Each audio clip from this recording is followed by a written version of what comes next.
Welcome to the next installment in my video lecture series in economics. And in this particular video lecture, I'm going to be taking a look at the diversity of demand for local public goods. This video lecture particularly pertains to my urban economics class, in particular Chapter 8, Figure 8-1.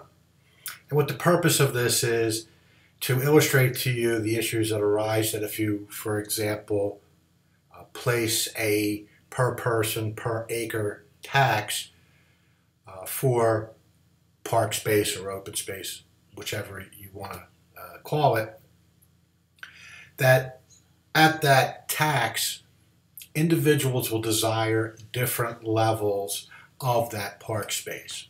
So this also runs in conjunction with some of the issues from your textbook relating to public choice and majority rule.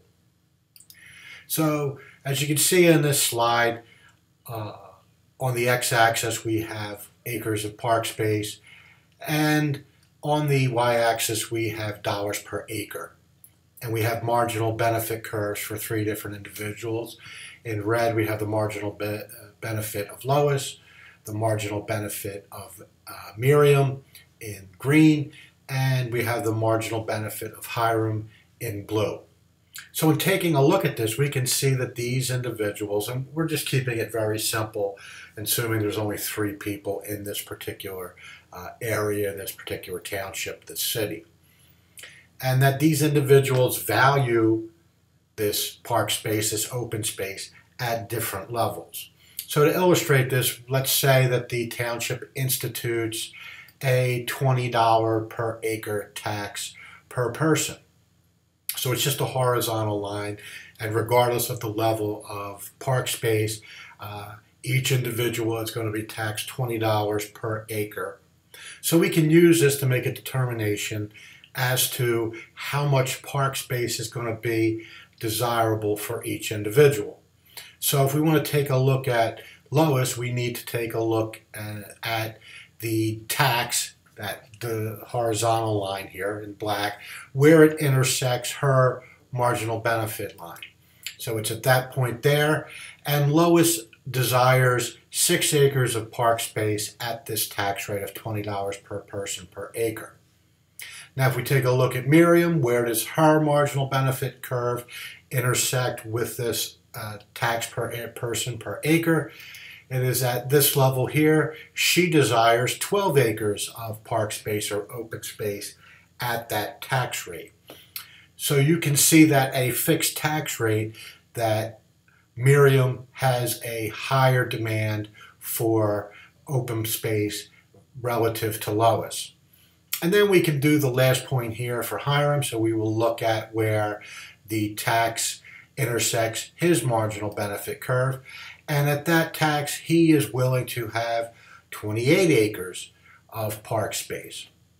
So you can see here that, and what I want you to understand is that how this is different for private goods.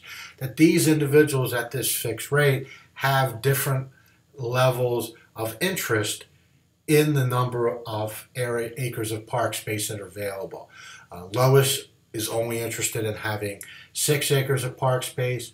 Miriam is interested in having 12 acres, while Hiram is interested in having 28 acres. So you can see this issue that, particularly when we start talking about majority rule and voting, that at this tax rate, individuals have very different demands for that park space. And this is a unique problem to local public goods, because there is no market mechanism for public goods. So this market will not act in the same manner as it would for private goods. So make sure you understand how we make a determination of what is the optimal level of public goods for each person. Here I gave you 3 different examples, and the individual optimal level is just where that per person per acre tax intersects their marginal benefit line. And as you can see here, all these individuals have different demands for this particular public good, which means the optimal level of provision of park space is different for all those individuals. And you can imagine how this might come up when a township is voting. All these individuals are going to have different preferences at that per acre price. So this is going to impact how they vote relative to any, let's say, public initiative for the provision of open space.